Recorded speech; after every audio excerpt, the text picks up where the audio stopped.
All right, so what I want to say is we are just so thrilled to have this women's breakfast and to be with all of you.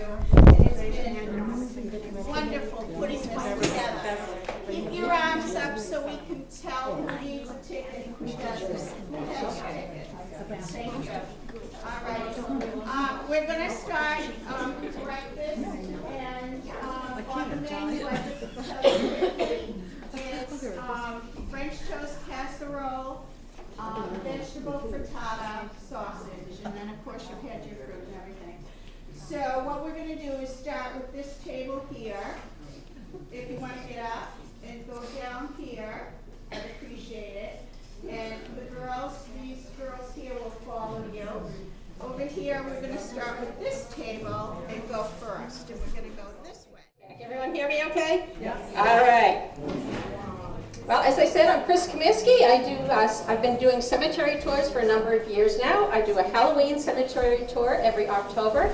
And from time to time, I also do historic cemetery tours in Union and Harmony cemeteries. Well, the nice thing about doing a slideshow type tour is I can do both cemeteries. So what I'm going to do this morning is just tell you a little bit about some of the early cemeteries and stones, and then just talk about, seeing I don't have a full hour or so to talk, I'm just going to talk about a few of the interesting characters that are in a couple of our cemeteries. Okay? And if anyone has questions, just raise your hand. So we're going to start off with a little bit about the early gravestones. If you visit Union Cemetery, we have some very old gravestones there, and most of them, the earliest ones, look very much like this. The top part is the tympanum. We have on the side the shoulder, side border, and the tablet, which is where the inscription is written. And most of the earliest gravestones, particularly from the 1700s and early 1800s, have that same shape. Okay, turn it down a little bit. The earliest graves were often marked with a headstone and a footstone. You can see that there. And they usually faced southeast. And the reason for that is these people were very devoutly religious, and they believed that at the end of days, Christ was going to rise up in the east, and all his believers and followers would rise up to greet them. Yes, rise out of the graves and rise up to see him. So they all wanted to face east, so they would see Christ coming again. And the most desirable section of the graveyard was considered the southeast section, because they'd have the best view. It's front row seats, if you want to say that. So this is typical of early graves. You very seldom see many footstones now. Most of them have fallen down or been removed because people who mow the grass, they're just in the way, and people trip over them. But we do have a few left, and this is one such one in Union Cemetery.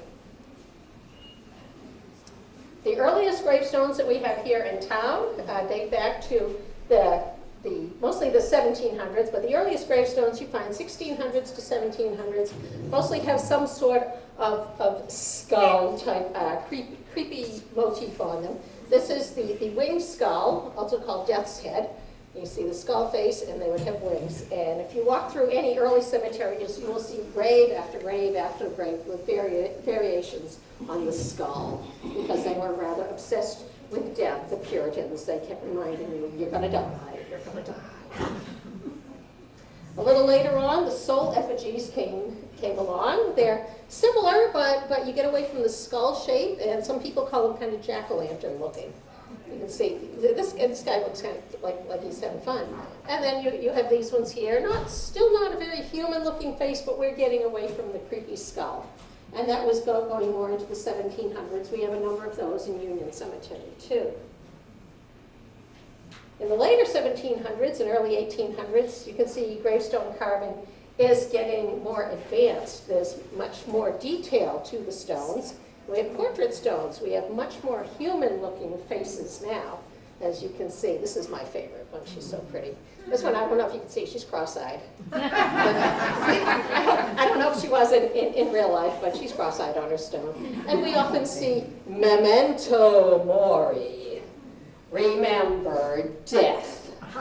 They were charming. They just wanted, and also on epitaphs, they would frequently remind you, I'm in the ground now. but your turn's coming. They were a fun group.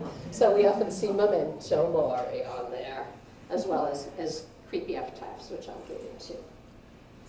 By the mid-1800s, the Greek influence is coming around. You'll see it in architecture. This is when pillars started showing up. We have the building on the corner of Elm Street, you know, the big pillars on it. That was built around that time. And so the Greek influence shows up on the gravestones, too. If you walk through Union Cemetery, through the section that was purchased in 1805, you will find stone after stone after stone with variations of the weeping willow and the urn. The weeping willow represents the living who are weeping over the departed, and the urn represents, of course, the departed. And no, they were not cremated. They were buried in caskets back then. It's just a representation. And then we come to the Victorian era when anything goes. It's just all about how fancy can I make it. We had the obelisks, became very popular, and generally the taller the stone, the more important somebody thought that this departed person was, or it was a representation of their wealth. You know, everybody wanted a taller stone than the next guy. We also had white marble, became very, very prominent. This is the grave of Reverend Isaac Raymond in Union Cemetery. It's a pulpit, and it's got a Bible on top. And this other one over here, that is Reverend Charles Beecher, also minister. He's over in Harmony. And very beautiful white marble graves. Trouble with white marble, depending on the grade, is it was soft and didn't hold up very well to New England weather. Some of our white marble graves, very beautiful, but you can barely read the writing anymore on them, including Reverend Raymond. You can still read it pretty well, except on the top. The Bible on the top used to have words, and they're almost completely wiped out now. And this is what happens to marble, to give you an idea. Lambs were a very popular choice for children's graves. And you can see this poor lamb just doesn't have any features on its face anymore. They've all just worn away. And that's what happens to the poorer quality white marble. It just doesn't stand up well. Meanwhile, we have slate stones from the 1700s which are still perfectly clear. They haven't worn at all. It's all about what you choose. Oh, and marble was also a popular choice during Victorian times, so that stood up better. But then, of course, if you get fine quality marble, like the fine Italian white marble chosen for John Purley's grave, that's stood up very nicely, and it was just washed, I think, in the last year or so it looks quite beautiful. John Purley was a wealthy man, left a lot of money to charity. He left money to build this school, and also left a lot of money to a couple of churches for the poor of good habits. No drunks. He made that very clear. Nobody who drank. He was a temperance man. So he has this beautiful, fine Italian monument made to him, and if you go around, it tells all the wonderful things he's left his money to. And it doesn't get any more absurd, I think. I'm sorry, it's an absurd gravestone, I think. It's just so incredibly over the top, but it is very, very beautiful and very unusual for a little town like Georgetown to have such an incredibly ornate stone in their cemetery. And then we have epitaphs. I was telling you about, they like to remind you, you're gonna die too. This is one that I used for my Halloween cemetery tour. Death is a sentence passed on all. By his fatal stroke, you soon must fall. Repent of sin, if happy you would be. Prepare for death, for you must follow me. And in my cemetery tour, I have this fellow helps me on our cemetery tours, and he his long bony finger, and you have to follow him at that point. That's my son. I can't get close to my computer.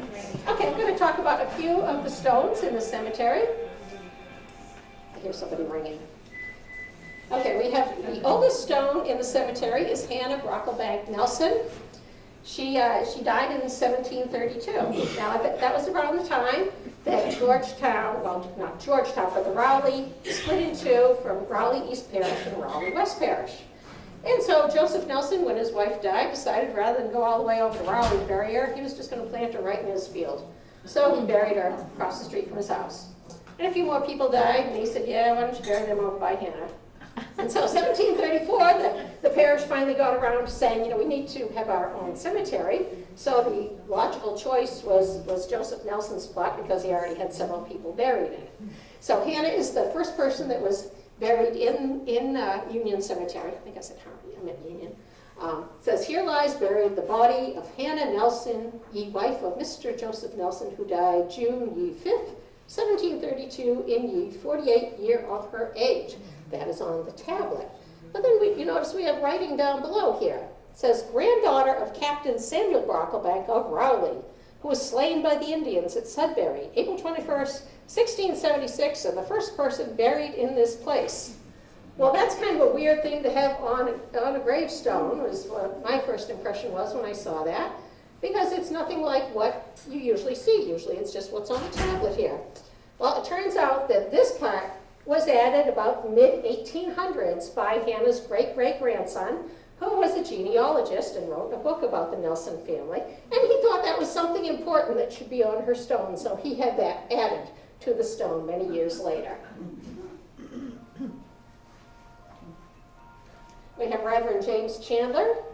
He was buried in the most desirable southeast section of the graveyard. Remember I said that was the best view there.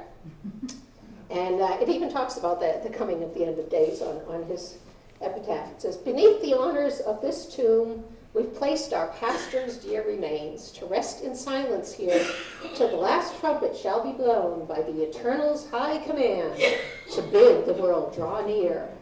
Then will he wake to sweet surprise and join the saints above the skies to sing and triumph there. So that's what I was talking about, how you want a front row seat in the southeast section, so you're the first one to see Christ rise up. So this is an unusual gravestone. It's the only one of this type in any of our cemeteries. It's a box type, slate on top, granite on the bottom. He is buried 6 feet under like everybody else. Some people wonder if he's in the tomb part. No, he is not. He's as deep as everyone else. Very nice grave. Reverend Chandler was the first minister of what is now the First Congregational Church. It was at that time the Second Church of Christ in Rowley. He became the minister in 1732 and remained the minister until his death in 1789. He was, along with being a minister, he was an expert fruit grower, so people came to him for advice on growing things as well as the things that you would ask a minister for advice on normally.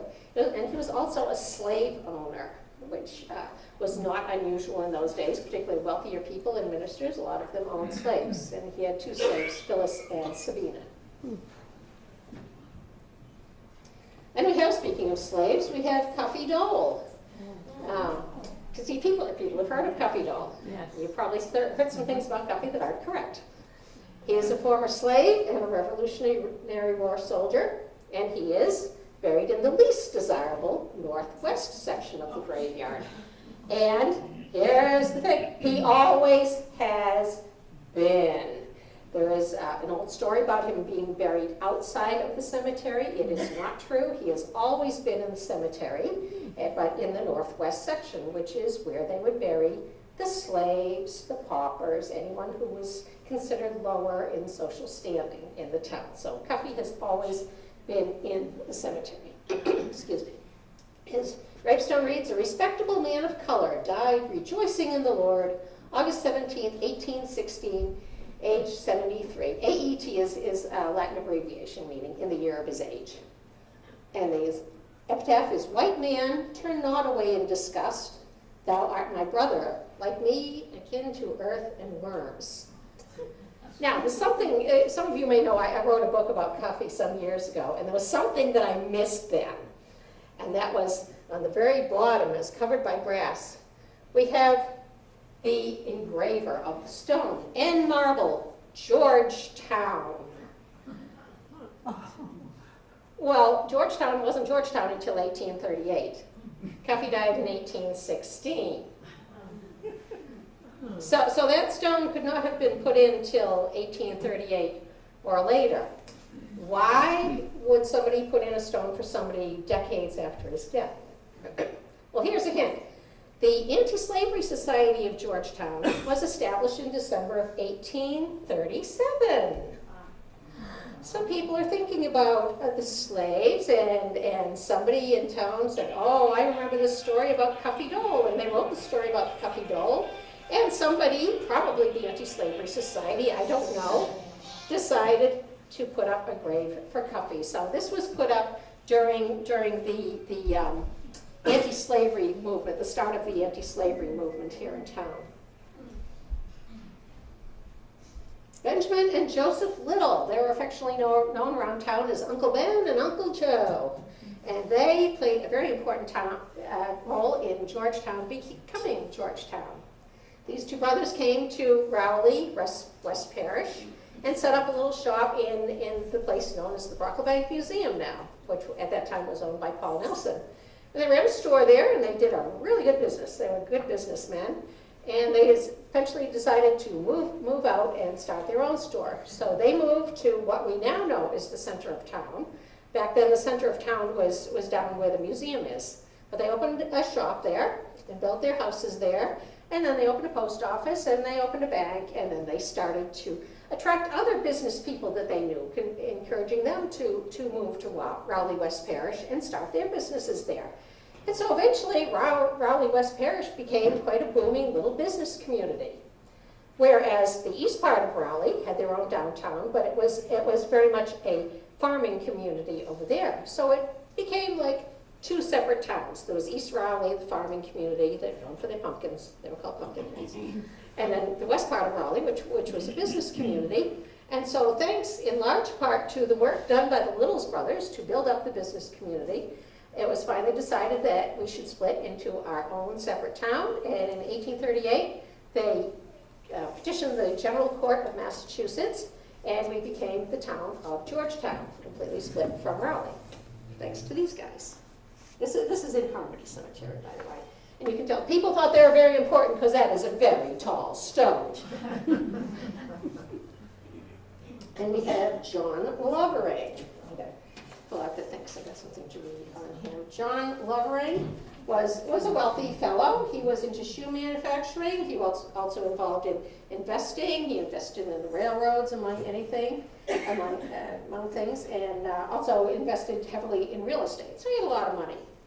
He was also the first chairman of the first Board of Selectmen in Georgetown in 1838. But back in those days, we had our scandals. So in February 1849, the church, this is the first Congregational Church, heard a report from the Vigilance Committee, who had visited John Lovering, against whom certain evil reports. Among the charges brought against him were taking a woman who was not his wife to a hotel in Boston and occupying the same chamber with her during the night. Mr. Lovering refused to appear before the church to answer to charges, and he was excommunicated by unanimous vote. Many years later, on July 4th in 1881, with his financial affairs in disorder and suffering from a couple of weeks of sleeplessness, John Lovering, after enjoying a hearty breakfast and greeting all the neighbors as they headed into town for their 4th of July celebration, went out to his barn and hanged himself.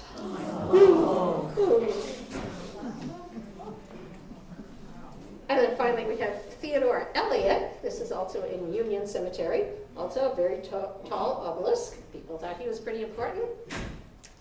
And he was one of the founders of the local anti-slavery society here in town and was very active in the anti-slavery movement. Some of the biggest names in the movement stayed at his house, including William Lloyd Garrison and Frederick Douglass. His house, by the way, is on the square. It's now the Davis building, the big gray building right in the center. And his home was also a stop in the Underground Railroad. A number of escaping slaves were housed in his place as they moved on. In 1851, he caught California fever. And he spent 7 years in San Francisco. He came home for a year and a half, then returned for 7 more years. He was married, by the way, and his wife stayed in Georgetown, so it must have been a great marriage with him going for 7 years at a time. And then after that, he made biennial trips to California for many years and crossed the continent 20 times in all. Wow. And back then, crossing the continent was a whole lot more complicated than it is these days. And Mr. Elliott liked to tell stories about the struggles for law and order in California.